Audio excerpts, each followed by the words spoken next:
again. So, last week we talked about environmental cues.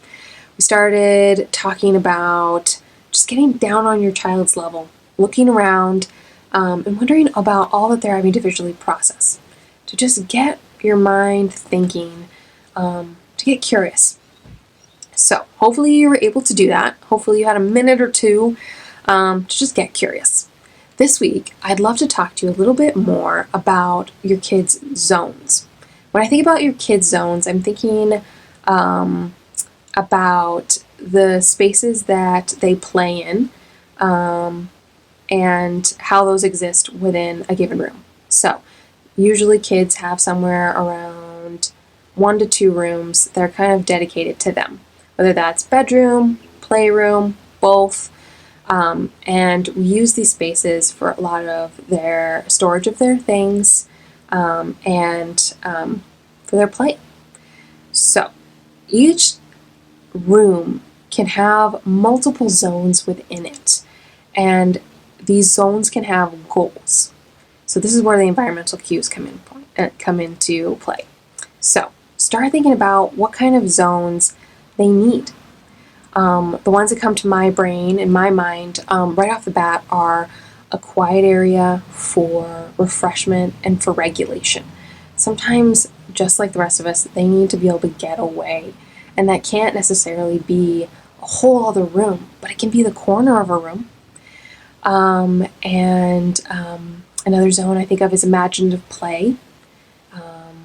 Maybe a place for study. And if it's an older kid, maybe the quiet zone for regulation is also a study area. A big body play zone is very important for where they are at developmentally and just physically. Like the rest of us, they just need to get that energy out. So those are just some of the ones that are off the top of my brain. But you know your kids. You know what they need the most. Maybe your kid is more of a tinkerer, or maybe they just like to build and they need some space to do that in. Or maybe they're just a creative soul and they love to craft and paint and draw and anything that they can to just create. So, define the space. So once you've kind of just figured out what your kids need, let's make them some spaces for that.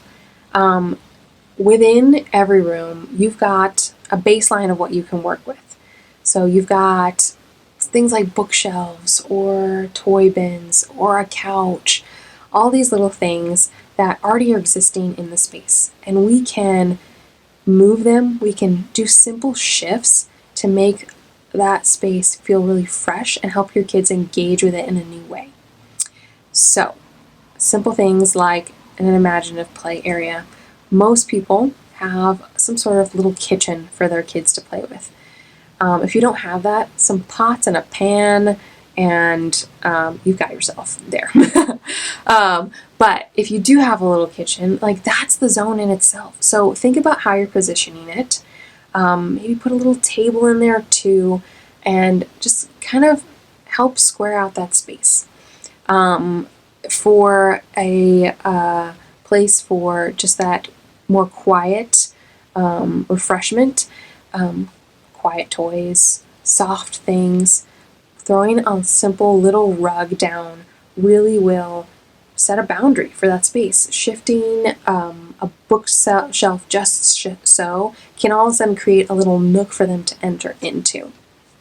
And for big body play, maybe that's not a whole zone in itself that exists all the time. Maybe it's a rug that you roll out, or a mat that you roll out, or a time where you just clear everything away, and then that is the defined space for that kind of play to exist in, where you move away all the hard edges and things get to be more exciting. Okay, so anyways, yeah, define the space. Something that you can do in that process, if you're looking for a more defined way to do that, pull out a piece of paper, just draw 4 walls, and start sketching in where you think things could go. If you're not a fan of visually processing that way, just start moving things around. Get your kids involved. It can be an opportunity, and if nothing else, it's a project for the day. Okay, so start thinking about those things, start moving things around, and see what happens. Okay, until next week.